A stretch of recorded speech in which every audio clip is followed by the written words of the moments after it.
التمش حسین بہار India سے، کوئی بھی لڑکی یا عورت اپنا سر کھول کے وضو کر سکتی ہے یا نہیں؟ وضو ہوگا یا نہیں؟ سر کے بالوں پر باپ یا بھائی کی نظر پڑتی ہو تو اس بارے میں بتائیں۔ دیکھیں، سر کے بالوں کا پردہ اپنے محرم رشتوں سے نہیں ہے۔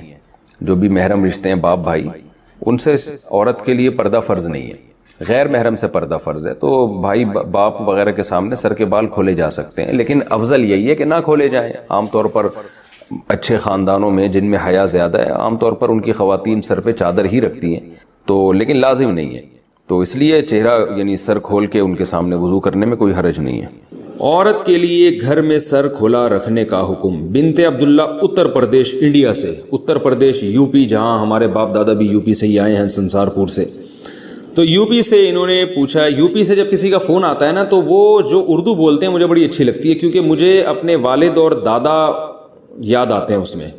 دادی، وہ ہماری دادی اور والد جو اردو بولتے تھے نا، وہ بالکل وہی اردو تھی جو اب یو پی سے کسی کا فون آتا ہے تو وہ جو اردو بول رہا ہوتا ہے، مجھے بڑا اچھا لگتا ہے ان کا اردو بولنا، کیونکہ مجھے اپنے والد صاحب اور والدہ اور اپنی دادی جو ہمارے پرانے بزرگ دنیا سے جا چکے ہیں، اللہ تعالیٰ ان سب کی مغفرت فرمائے، ان سے جو ہم نے اردو سنی تھی وہ ایکسنٹ اور وہ لب و لہجہ ہمیں یو پی سے مل رہا ہوتا ہے، بڑا اچھا سا محسوس ہوتا ہے۔ کئی دفعہ جو یو پی سے کسی کی کال آئے تو میں ان کو کہتا بھی ہوں کہ آپ تھوڑی سی بات کریں، مجھے بڑا مزہ آ رہا ہے، مجھے ایسا لگ رہا ہے جیسے میرے والد صاحب کی یاد تازہ ہو رہی ہے، والدہ کی، اور جو ہماری دادی وغیرہ جو اردو بولا کرتی تھی۔ ہماری تو اردو ظاہر ہے اب وقت کے لحاظ سے چینج ہو گئی، لیکن وہ جو یو پی کی اردو تھی نا، وہ آج بھی یو پی والے وہی اردو بول رہے ہیں، ان کی اردو میرا خیال ہے چینج نہیں ہوئی ہے۔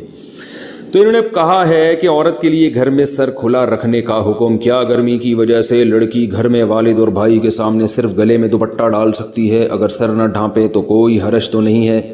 جائز ہے، سر چھپانا والد اور بھائی کے سامنے لازم نہیں ہے، لیکن بہرحال حیا عورت کی زینت ہے، اگر سر پہ چادر ڈال لیں تو اچھا ہی ہے، یہ برا نہیں ہے۔ بعض گھروں میں تو اس کا بڑا خیال کیا جاتا ہے، تو شریعت نے گنجائش ضرور دی ہے کہ عورت سر کے بال کھول سکتی ہے، لیکن اپریشیٹ نہیں کیا، تو اگر چادر سر پہ رکھیں تو زیادہ اچھی بات ہے، لیکن کوئی فرض نہیں ہے۔ کیا اٹیچ باتھ روم میں وضو کی دعائیں پڑھ سکتے ہیں؟ اٹیچ باتھ روم میں وضو کی دعائیں نہ پڑھیں تو اچھا ہے، ویسے بھی وضو میں کوئی لمبی چوڑی دعائیں نہیں ہیں، صرف ایک ہی دعا ہے، اللہم اغفر لی ذنبی ووسع لی فی داری وبارک لی فی رزقی۔ اس کے علاوہ جو لمبی چوڑی دعائیں ہیں نا وضو میں، ہاتھ دھوتے ہوئے، یہ منہ دھوتے ہوئے، یہ قلی کرتے ہوئے، یہ کسی بھی مستند روایات سے حدیث سے ثابت نہیں ہے۔ وضو کے بعد اعضاء کو پوچھنا، کیا وضو کرنے کے بعد اعضاء کو پوچھنا چاہیے یا نہیں؟ پوچھنا چاہیے، یہ پتہ نہیں کس طرح سے لکھا ہوا ہے۔ ایک شعر یاد آ رہا ہے، بلال انصاری نے یہ سوال پوچھا ہے انڈیا سے، شعر یاد آ رہا ہے پوچھنے سے۔ ہم نے 9th کلاس میں تھے تو ہمارے ٹیچر نے شعر سنایا تھا، ان کے دستے نازک کے لیے بھیجی تھی جو پونچھی، خبر پہنچی تو یہ پہنچی کہ پونچھی نہیں پہنچی۔ یعنی محبوبہ کے دستے نازک، ان کے نازک ہاتھوں کے لیے جو میں نے پونچھا کی یوں سمجھے کہ چھوٹی سی پونچھے کو جو ہے نا پونچھی کہا جاتا ہے، یہ ہاتھ صاف کرنے کا رومال جسے کہتے ہیں، تو کہتے ہیں میں نے ان کے دستے نازک کے لیے جو رومال بھیجا تھا نا، تو خبر یہ پہنچی کہ وہ رومال نہیں پہنچا، تو اس کو شاعر نے کہا ان کے دستے نازک کے لیے بھیجی تھی جو پونچھی، خبر پہنچی تو یہ پہنچی کہ پونچھی نہیں پہنچی۔ یعنی شاعر بیچارہ جل رہا ہے، کڑ رہا ہے کہ یار وہ رومال بھی نہیں پہنچا۔ تو سوچو، یعنی اس زمانے میں رومال نہ پہنچنے پر اتنی تکلیف ہوا کرتی تھی، اور محبوبہ تک رومال پہنچانا بہت مشکل ہوتا تھا۔ آج تو بندہ آرام سے پہنچ جاتا ہے محبوبہ تک، تو اس زمانے میں اتنے فاصلے تھے کہ محبوبہ کو آپ رومال پہنچانا آپ کے لیے مشکل تھا، تو لو لیٹر کون پہنچائے گا اور خود کیسے پہنچے گا؟ اور آج محبوبہ پہلے پہنچی بھی ہوتی ہے، بندہ لیٹ پہنچ رہا ہوتا ہے، یہ حالات ہو چکے ہیں۔ کیا وضو کے بعد اعضاء کو پوچھنا چاہیے یا نہیں پوچھنا چاہیے؟ دونوں طریقے حدیث سے ثابت ہیں، پوچھنا بھی ثابت ہے اور نہ پوچھنا بھی ثابت ہے۔ تو بعض علماء کہتے ہیں نہ پوچھنا زیادہ بہتر ہے، اس میں وضو کے آثار دیر تک رہتے ہیں، یعنی وضو کی تازگی زیادہ دیر تک رہتی ہے، لیکن جائز ہے، بہرحال الجھن ہوتی ہے، بعض دفعہ نماز میں دل نہیں لگتا، پانی ٹپک رہا ہوتا ہے، تو پوچھ بھی سکتے ہیں، کوئی اتنا بڑا ایشو نہیں ہے۔ تیسری اور چوتھی رکعت میں قراءت کتنی کی جائے؟ فرض نماز اکیلے پڑھی جا رہی ہو تو تیسری اور چوتھی رکعت میں سورہ فاتحہ کے بعد کوئی سورت پڑھی جائے گی یا نہیں پڑھی جائے گی؟ نظام الدین انڈیا سے، نہیں پڑھی جائے گی۔ کسی نے پڑھ لی تو یہ بھی جائز ہے، گناہ نہیں ہے، اور سجدہ سہو واجب نہیں ہوتا، لیکن بہتر یہی ہے کہ سورہ فاتحہ کے بعد رکوع کر لے، کیونکہ فرض کی تیسری اور چوتھی رکعت بس سورہ فاتحہ، اس کے بعد نہیں ہے۔ قضا نمازیں بیٹھ کر پڑھ سکتے ہیں؟ قضا نمازوں کا آسان طریقہ۔ قضا نمازیں بیٹھ کر پڑھ سکتے ہیں یا نہیں؟ اگر قضا نمازیں کافی زیادہ ہوں تو انہیں پڑھنے کا آسان طریقہ کیا ہے؟ محمد عمران اسلام آباد سے۔ دیکھیے فرض نماز شرعی عذر کے بغیر بیٹھ کر پڑھنا جائز نہیں ہے. اگر پڑھ لی تو نماز ادا نہیں ہوگی. خوب سمجھ لیں, وہ کھڑے ہو کر ہی پڑھنی پڑے گی آپ کو. اور قضا نمازیں زیادہ ہوں, آسان طریقہ یہ ہے کہ فرض کی تیسری اور چوتھی رکعت میں آپ سورہ فاتحہ نہ پڑھیں, بلکہ اس کو ایک تسبیح کے بقدر آپ کھڑے رہ کر رکوع کر لیں. اگرچہ یہ طریقہ خلاف سنت ہے, لیکن بہت زیادہ نمازیں جمع ہو گئی ہیں, ان میں ٹائم بہت لگ رہا ہے, تو پھر اس طریقے پر عمل کیا جا سکتا ہے کہ فرض کی تیسری اور چوتھی رکعت کو آپ, کیونکہ اس میں قرات کرنا واجب نہیں ہے. ممکن ہے بہت سے لوگ یہ فوراً حدیث پیش کر دیں, لا صلاۃ الا بفاتحۃ الکتاب, سورہ فاتحہ کے بغیر نماز ہی نہیں ہوتی. تو سورہ فاتحہ کے بغیر حدیث میں آتا ہے نماز نہیں ہوتی, یہ نہیں آتا کہ رکعت ہی نہیں ہوتی. اسی وجہ سے امام مالک کا تو قول ہے, مشہور قول وہی ہے کہ چاروں رکعتوں میں سے ایک میں بھی اگر سورہ فاتحہ پڑھ لی تو نماز ہو جائے گی, چاروں میں پڑھنا ضروری نہیں ہے. لیکن حنفیہ کا قول یہ ہے کہ پہلی دو رکعتیں وہ دوسری پہلی کے مشابہ ہے. یہی وجہ ہے کہ سفر میں آخری دو رکعتیں ساقط ہوتی ہیں, پہلی برقرار رہتی ہیں. تو پہلی دو کا وہی یعنی دوسری کا وہی حکم ہے جو پہلی کا ہے, اس لیے پہلی دو میں تو واجب ہے, آخری دو میں واجب نہیں ہے. تو اس لیے فرض کی تیسری اور چوتھی رکعت میں اگر کوئی سورہ فاتحہ پڑھے تو اچھی بات ہے, نہ پڑھے تو بھی جائز ہے. اور صحابہ کے اس بارے میں ہمیں فتویٰ بھی ملتا ہے اس بارے میں. تو اس لیے فرض میں اگر آپ تخفیف کر لیں, تیسری اور چوتھی رکعت میں تھوڑی دیر کھڑے رہ کر بس رکوع کر لیں تو بھی ادا ہو جائے گی. لیکن یہ بہتر نہیں ہے, بہتر یہی ہے کہ آپ سورہ فاتحہ پراپر طریقے سے پڑھیں. لیکن بہت زیادہ نمازیں جمع ہوں تو اس شارٹ طریقے پر عمل کیا جا سکتا ہے. مگر وطر میں ایسا نہیں ہوگا, وطر میں آپ کو تیسری رکعت میں بھی تلاوت بھی کرنی پڑے گی اور فاتحہ بھی پڑھنی پڑے گی.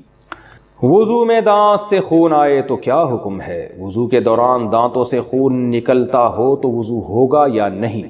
نیز عام حالات میں دانت سے خون نکلے تو اسے نگلنا حرام ہوگا یا نہیں؟ محمد شہباز انڈیا سے. دیکھیے وضو کے دوران اگر دانت سے خون نکل آیا تو ہلکا سا خون ہے تو کوئی فرق نہیں پڑتا اس سے, لیکن اتنا خون ہے کہ تھوک پہ غالب آ گیا, یعنی آپ نے جب تھوک پھینکا تو اس میں سرخی زیادہ ہو تھوک کم ہو, سرخ پنا زیادہ آ جائے تو وضو ٹوٹ جائے گا. پھر اس کو یوں سمجھا جائے گا جیسے خون نکل کے بہہ گیا ہے, اور ایسے خون کو نگلنا بھی حرام ہے کیونکہ بہتا ہوا خون ہے. اور اگر اس سے کم ہے تو پھر وہ ناپاکی کے حکم میں نہیں ہے, نہ تو اس سے نکلنے سے وضو ٹوٹے گا, نہ وہ حلق میں جانے سے حرام ہونے کا حرام کہا جائے گا اس کو. لیکن وہ حلق میں جاتا نہیں ہے, اتنا تھوڑا ہوتا ہے, جاتا اکثر جب ہی ہے جب زیادہ نہیں. سر وہ سوال میرا یہ تھا کہ کرسیوں کے متعلق, جو کرسیوں پہ نماز پڑھی جاتی ہے, ذرا اس کے متعلق تھوڑا وضاحت سے بتا دیں کہ میں یہ کہنا چاہ رہا ہوں کہ جتنے بھی کرسیوں پہ نماز پڑھتے ہیں, جو آج کل ہر مسجد کے اندر ایسا فیشن بن گیا ہے کہ بعض مساجد جو ہیں وہ سینما کا منظر پیش کرتی ہیں, دونوں طرف کرسی. اگر یہ کرسی پہ بیٹھنے والے کبھی اپنے گھر میں تو بیٹھتے ہوں گے نا نیچے, یا کسی کے گھر میں جا کے بیٹھتے ہوں گے, اگر ان میں سے جو زمین پہ بیٹھ سکتا ہے وہ اگر بیٹھ کے پڑھ لے تو بہتر ہے. ایک بات تو یہ. دوسری بات یہ ہے کہ اتنی بڑی بڑی کرسیاں ہیں, اور بعض کرسیاں ایسی ہیں کہ ان کے اندر جو ہے نا وہ اینگل بنے ہوئے ہیں, اور اپنے پیر جو ہے نا وہ اینگل پہ رکھ لیتے ہیں, تو زمین پہ پیر ہوتا ہی نہیں. تو آیا اگر کسی کا زمین پہ پیر نہیں ہوگا تو اس کی نماز ہوگی یا نہیں ہوگی؟ اور تیسری بات یہ ہے کہ یہ کرسیوں کے اندر بعض لوگ ایسا ہوتا ہے کہ قیام میں کھڑے ہو جاتے ہیں, تو اب یہ کھڑا ان کا اگر اکیلے پڑھنا تو ٹھیک ہے کہ قیام میں کھڑے ہو جائیں, باقی عمل بیٹھ کے کر لیں. لیکن فرض نمازوں میں جو یہ کھڑے ہو جاتے ہیں, یہ ذرا ایک تو عجیب سا لگتا ہے, اور اس کو وضاحت سے کر دیں کہ یہ صحیح کرتے ہیں یا نہیں کرتے ہیں. اب میں نے کل ایک جگہ فجر پڑھی تو میں نے دیکھا کہ امام کے پیچھے مؤذن, اور مؤذن کے بالکل ساتھ ایک کرسی والے, تو وہ بھی کھڑے ہو گئے جب قیام تلاوت ہو رہی ہے, تو ایسا لگ رہا تھا کہ دو امام ہیں. تو اس کی ذرا وضاحت کر دیں کہ یہ ان کا کھڑا ہونا مناسب ہے. چلیں جی, وہ کرسیوں والا مسئلہ یہ ہے میرے بھائی, دیکھو کرسی پہ شدید مجبوری میں نماز جائز ہے. اگر زمین پہ بیٹھنا آپ کے لیے ممکن ہی نہیں ہے, آپ کہتے ہو ٹیک لگائے بغیر, تو زمین پہ بھی ٹیک والی کرسیاں آتی ہیں جن کے پائے نہیں ہوتے, اس پہ ٹیک لگا لو. آپ کہتے ہو میرے لیے گھٹنے موڑنا ممکن نہیں ہے, گھٹنے سیدھے کرو قبلے کی طرف. جب تک یہ ممکن ہے کرسی پہ نماز درست, یعنی درست کا مطلب خلاف سنت ہے, ہو جائے گی نماز لیکن خلاف سنت. زمین پہ بیٹھ کے معذوری میں نماز پڑھنا سنت ہے. نبی صلی اللہ علیہ وسلم نے آخری دنوں میں جب آپ بیمار تھے, زمین پہ بیٹھ کے آپ صلی اللہ علیہ وسلم نے نماز پڑھی. اب میں ابھی بات کمپلیٹ کر لوں پھر آپ کا سوال. تو شدید مجبوری ہو, اب لوگ کہتے ہیں مجبور ہیں, دعوت پہ جاتے ہیں تو آپ زمین پہ بیٹھ جاتے ہیں آرام سے کھانا کھانے کے لیے, واش روم میں بھی آپ زمین پہ بیٹھ جاتے ہیں, اور دعوت پہ جاتے ہیں تو واش روم میں مشکل ہے. دعوتوں میں دیکھ رہا ہوتا ہوں بہت سے لوگوں کو زمین پہ بیٹھ کے کھانا کھا رہے ہیں, اور مسجد میں آتے ہیں تو کرسی پہ بیٹھ کے نماز پڑھتے ہیں. تو حتی الامکان کوشش کریں اگر آپ کے لیے کھڑے ہونا مشکل ہے تو زمین پہ بیٹھ کے سنت ہے نماز پڑھنا. کرسی پہ بیٹھ کے نماز پڑھنے میں صف بھی خراب ہوتی ہے, مسجدوں میں کرسیاں آ رہی ہیں, پھر رمضان کے آخری عشرے میں میز بھی آ جاتی ہے, چائے اور قہوے بھی چل رہے ہوتے ہیں, پتہ ہی نہیں چلتا یہ مسجد ہے یا کوئی ہوٹل ہے. تو یہ بہت غلط بات ہے. شدید مجبوری ہو, اب کون مجبور ہے کون نہیں ہے یہ فیصلہ میں نہیں کر سکتا, تو کوئی کرسی پہ بیٹھا ہوا ہے میں تو اس کو برا نہیں کہہ رہا بھائی, وہ خود جانتا ہوگا. صفیں بہرحال اس سے خراب ہوتی ہیں, اور بیٹھنا بھی ہے تو پھر کنارے پہ کرسی رکھا کریں, اور جب اٹھ کے جائیں تو کرسی کو سائڈ پہ لگائیں, وہیں چھوڑ کے نہ چلے جائیں. تو کوشش کریں کہاں بیٹھ کے نماز پڑھیں, زمین پہ بیٹھ کے. ابھی ہمارے نعیم بھائی ہیں, معذور ہیں بےچارے, پاؤں سے مسائل ہیں, پوری 20 رکعتیں انہوں نے زمین پہ بیٹھ کے پڑھی ہیں. تو پڑھی جا سکتی ہے, آپ پاؤں قبلے کی طرف کر لیں. نہیں, وہ جو جماعت کے ساتھ جو ایک بندہ کرسی کے اوپر باقی سارے کرسی والے بیٹھے ہوئے, وہ ایک کھڑا ہو گیا قیام کے اندر, تو لگتا بھی ذرا عجیب سے ہے اس کے متعلق. بس لگتا تو عجیب سے ہے نا, مجبوری ہے نا. نہیں, اس کو عجیب سے نہ لگانے کے لیے اس کو ہم قیام بھی بیٹھ کے نہیں کر سکتا, سب بندی تو ہو جائے گی, کندھے سے کندھا تو ملے گا نا, وہ تو بالکل ہی الگ ہو گیا نا. اگر وہ آدھی نماز جب بیٹھ کے پڑھ رہا ہے تو قیام بھی بیٹھ کے پڑھ رہا ہے. اس میں میرا خیال یہ ہے کہ وہ صف میں کھڑے ہو کر قیام کرے اور کرسی پیچھے رکھے, تو پھر پیچھے والی اور اگلی نہیں, جب رکوع سے پہلے پھر کرسی آگے لے آئے. رکوع تو اس نے کرسی پہ بیٹھ کے کرنا ہے نا, تو تھوڑا سا کھینچ لے کرسی کو, نماز میں اتنی حرکت جائز ہے. وہ بالکل ہی الگ منظر ہوتا ہے کہ وہ صف سے آگے نکلا ہوا ہوتا ہے, کھڑا ہوا ہوتا ہے.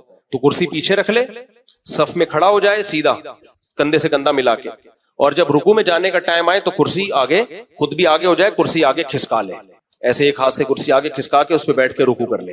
سمجھ میں آ رہی بات, یہ کر لے. رفیع بھائی کو ناراض نہیں کرے, بس سب کچھ کر لے, رفیع بھائی کو ناراض نہیں کرے. آپ کچھ پوچھ رہے تھے جی؟ جی مائک دے دو ان کو, مائک. ہاں, کرسی پہ بیٹھے ہوئے, یہ تو نہیں نماز ہی نہیں ہوگی. فرض نماز میں قیام ضروری ہے, بس ہو گیا سوال ان کا. فرض نماز میں قیام ضروری ہے, بغیر ضرورت کے کرسی پہ بیٹھ کے نماز پڑھی تو نماز نہیں ہوگی. مفتی صاحب, قربانی کس پر واجب ہے, اور اگر وہ قربانی نہ کرے تو کیا اسے گناہ ملے گا؟ محمد اسماعیل گریس. یہ کیا لکھا ہوا ہے بھائی, پتہ نہیں کیا لکھا ہوا ہے بھائی. قربانی واجب ہے, نبی صلی اللہ علیہ وسلم کی حدیث ہے, من وجد سعۃ لأن يضحي فلم يضحي فلا يقربن مصلانا. صحیح حدیث ہے, آپ صلی اللہ علیہ وسلم نے فرمایا جس کے پاس قربانی کرنے کی گنجائش تھی پھر بھی قربانی نہیں کی, وہ ہمارے عیدگاہ کے قریب بھی مت پھٹکے.